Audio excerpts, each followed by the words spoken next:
amigos, el día de hoy responderemos diversas objeciones ateas a la existencia de Dios.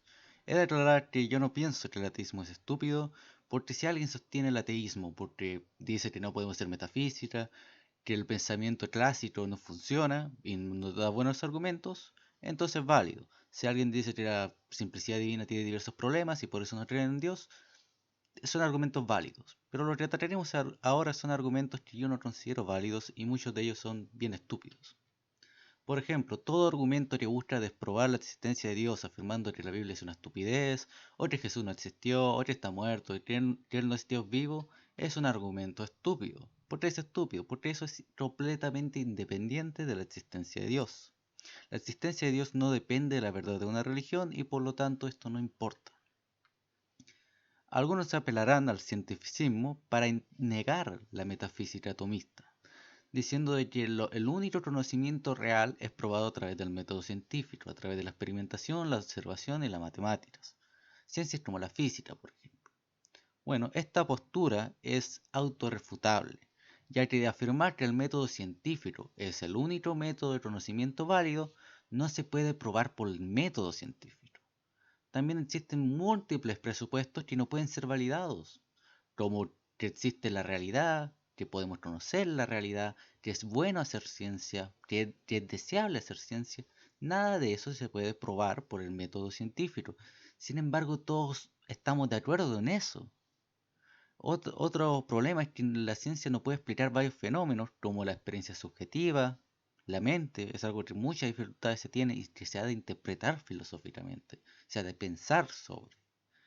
La moral también, si el mundo es real o una simulación, si tenemos libre albedrío o no, todo eso hay que hacer filosofía. Incluso el más materialista va a tener que explicar por qué él piensa que la mente no existe. Y bueno, el cientificista es un hipócrita porque él adora la ciencia, pero no puede explicar por qué la adora. Pero bueno, el cientificismo es una tontera, porque se trata de agarrar toda la realidad y meterla en un solo método. Y si ese método no puede explicar algo, entonces no existe. Pero es un sinsentido. Pero ahora escuchemos al más grande ateo, Friedrich Nietzsche, criticar esta posición. Estos espíritus duros, severos, sobrios y heroicos, que constituyen la dignidad de nuestra época.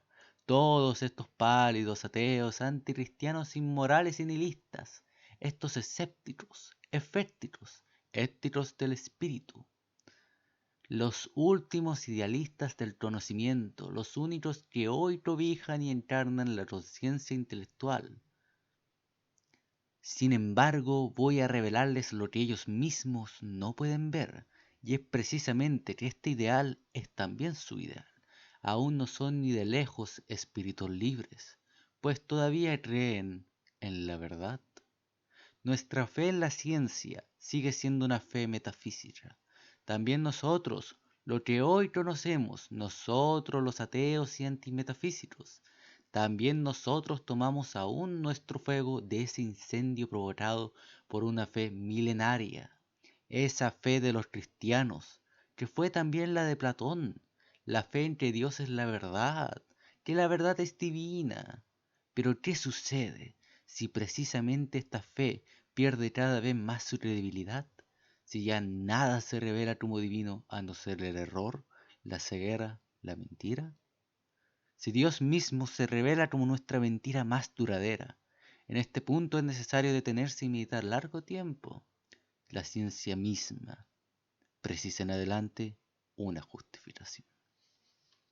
Damas y caballeros, el más grande ateo. Y por eso el cientificismo es una estupidez. Muy bien.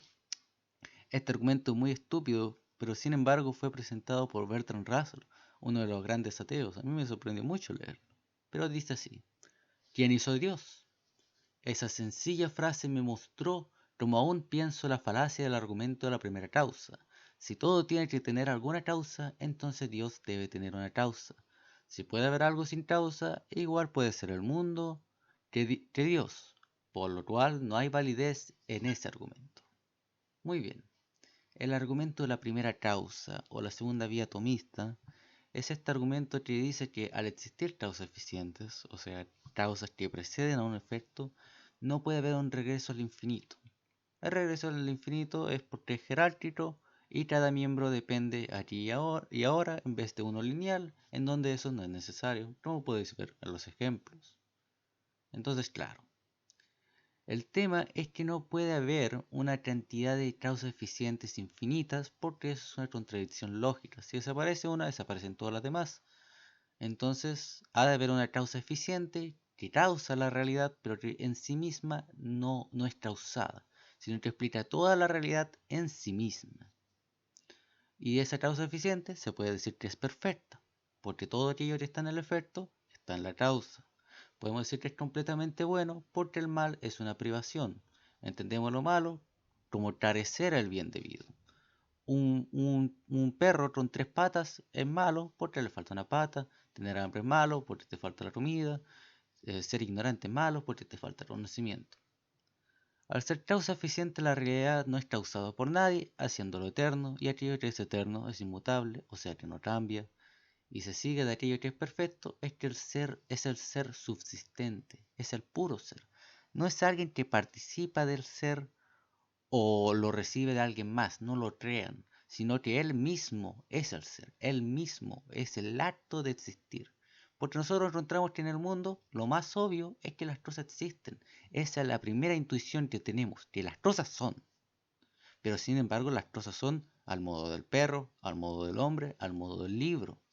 Pero ¿qué es eso que solamente ser, que solamente es y que no es a modo de algo, que no es limitado?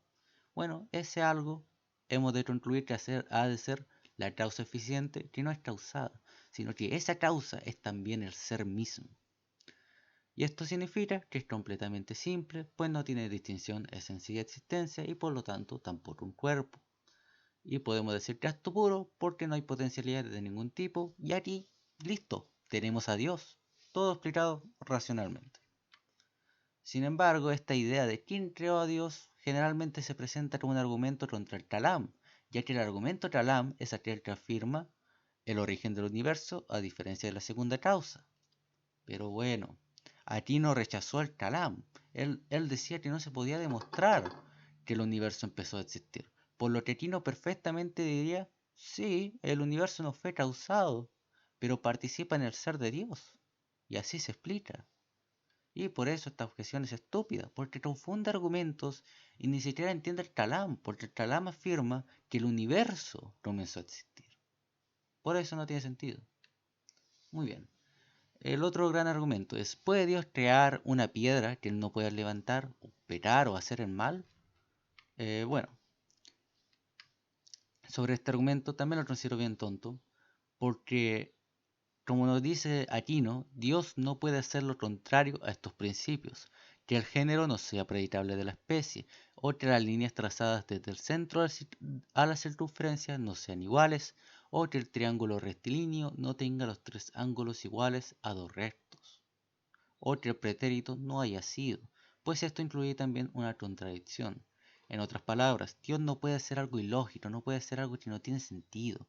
No es que Dios no pueda crear una piedra y por lo tanto Él es muy malo. No, es que esa piedra simplemente no tiene sentido, es un absurdo. Y por lo tanto no tiene fuerza este argumento. Y luego decir que pecar de que Dios no es perfecto porque no puede pecar o hacer el mal es un sinsentido porque pecar es fallar. Entendemos aquel que peca, aquel que viola la ley natural porque está fallando su propósito. Pero Dios no puede fallar su propósito porque es omnipotente. Y por lo tanto no tiene sentido. Pero bueno. Luego una crítica muy general del ateo es que decir, bueno, pero este Dios de la filosofía tú no puedes demostrar que él es papá, de que a él le importa la realidad, de que él responde oraciones o todo eso. Bueno, Aquino en realidad demuestra todos los atributos divinos en sus obras, tanto contra gentiles como en la suma teológica. Pero las verdades religiosas son de religión, así que simplemente no importa. Y no tenemos ningún problema en admitirlo. Pero bueno, el otro argumento. Es decir, que la omnisciencia y la omnipotencia son incompatibles. Si Dios es omnisciente, debe saber cómo intervenir en la historia, pero no va a poder cambiar, entonces no es omnipotente. Bueno, esta objeción también es muy problemática porque no entiende la eternidad. No es que Dios quiere hacer algo antes y después quiere hacer otra cosa después. No, Dios, al ser eterno e inmutable, todo lo que Él hace, todo lo que Él piensa y hace, es hecho en un solo presente, en un eterno presente, en un solo momento. Por eso esta objeción no tiene sentido, ya que no entiende la eternidad.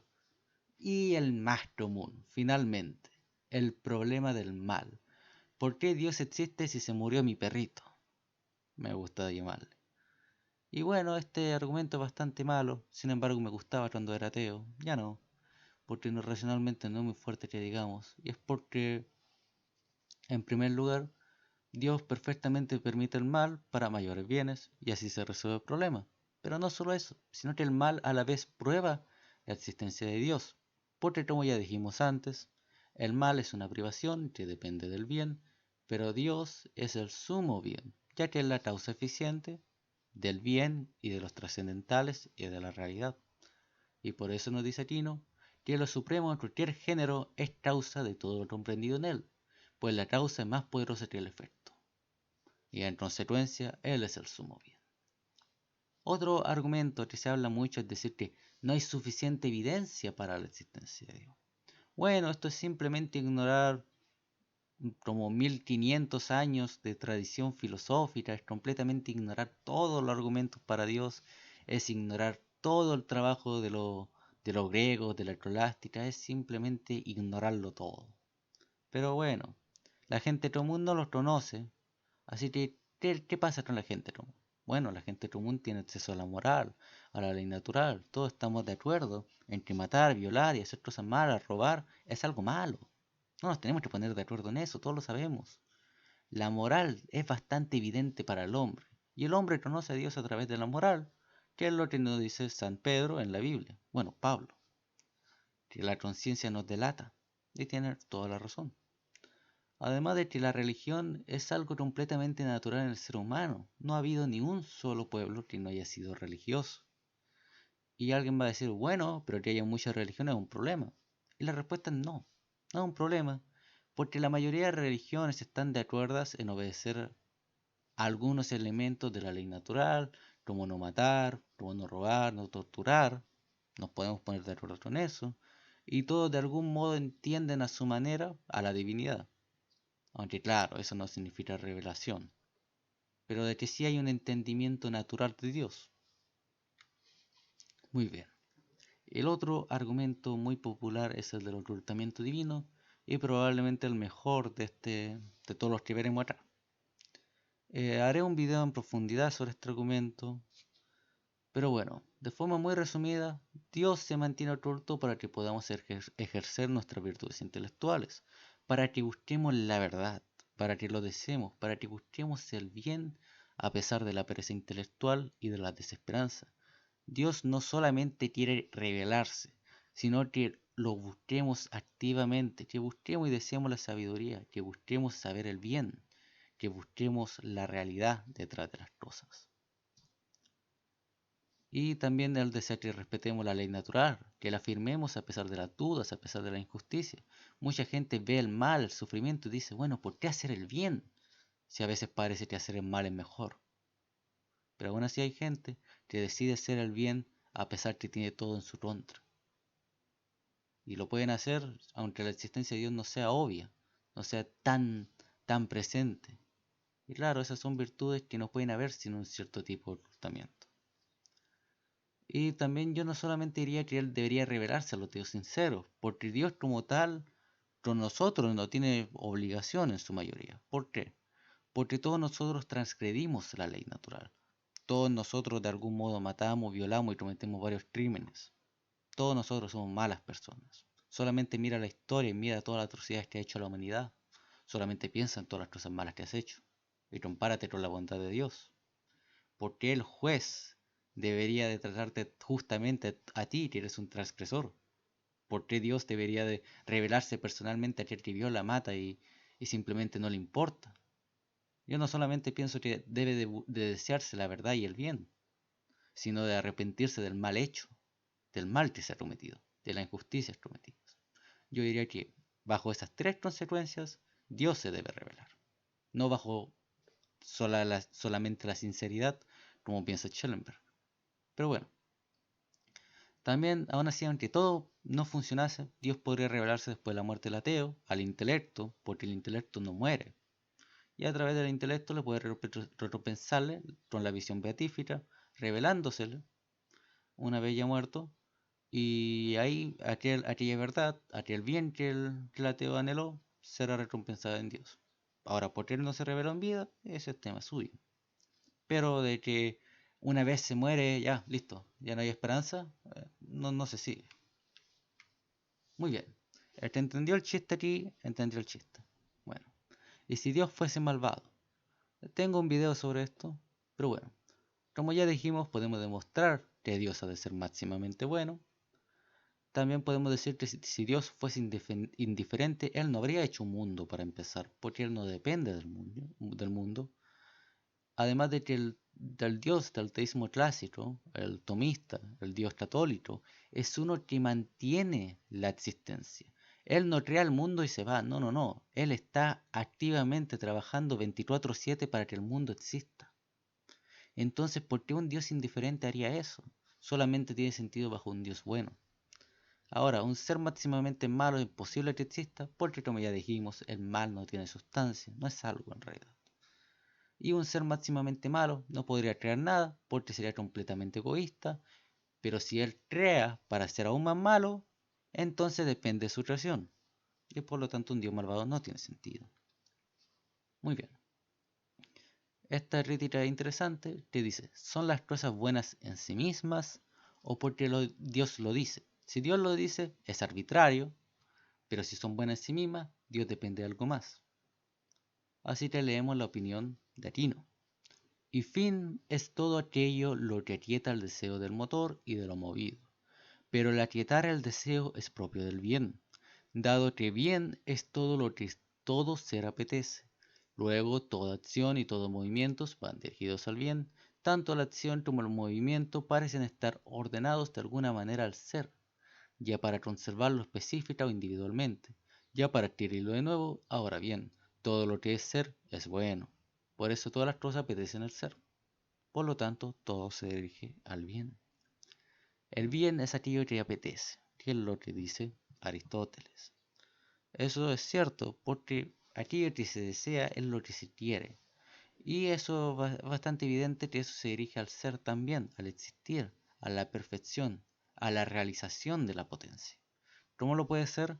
La semilla y el árbol, una semilla y una planta, un perro chico, un perro grande, un perro maduro, el hombre hacia la mujer, eh, a los seres vivos de mantenerse con vida, alimentarse, a sobrevivir. La idea de que toda gente obra por el bien es evidente. Incluso cuando alguien hace mal, sigue obrando por el bien. Porque alguien que mata piensa que matar es bueno y por eso hace el mal.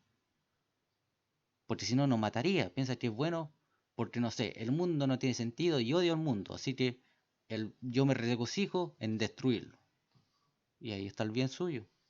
Por eso, la idea de que toda gente obra por el bien es algo bastante evidente y por eso el Dios malo no puede existir, ya que él necesariamente busca un bien.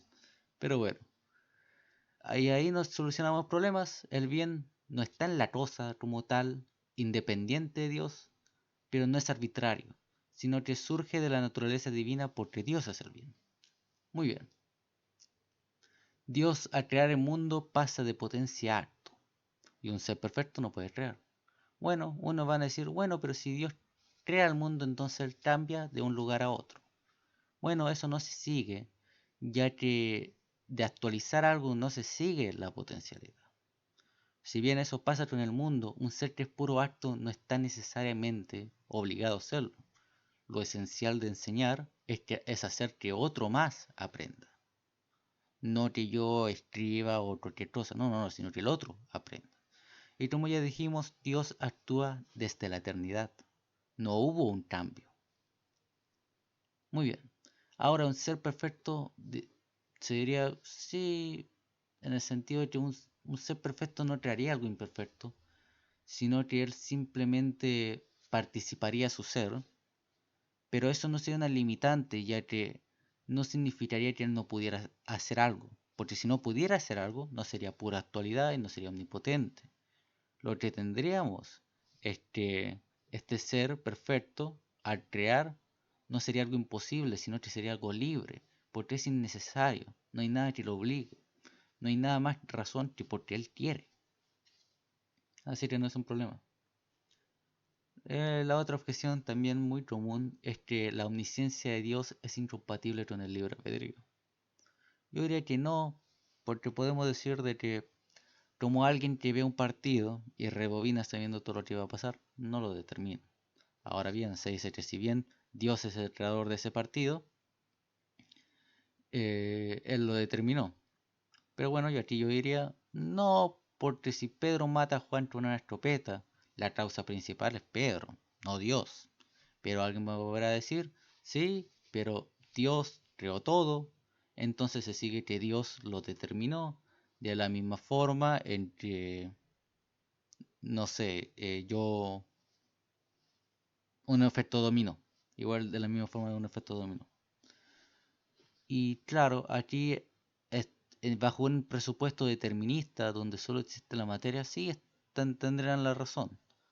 Pero los teístas no mantenemos eso. Mantenemos que el intelecto humano no está determinado por la física, al ser de carácter inmaterial y poder moverse por sí mismo.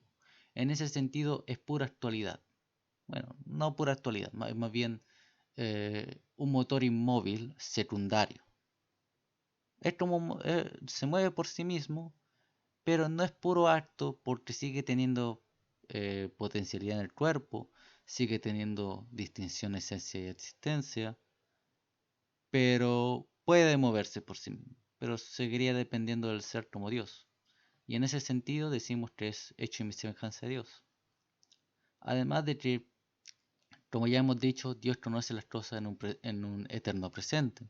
Para Él el futuro, el pasado y el presente ocurren en un solo momento, en un solo vistazo. Y finalmente, la idea de que el teísmo comete una falacia de composición. Que se nos dice de que, bueno, las vías no funcionan porque el que haya potencialidades en todo el mundo, eso no significa que la serie sea potencial, o de que todo busca una explicación en otro. Eso no significa que la serie también necesita una explicación, pero esto es un sinsentido porque si todos los ladrillos son rojos, entonces la pared va a ser roja, es evidente. Pero bueno, eso sería todo.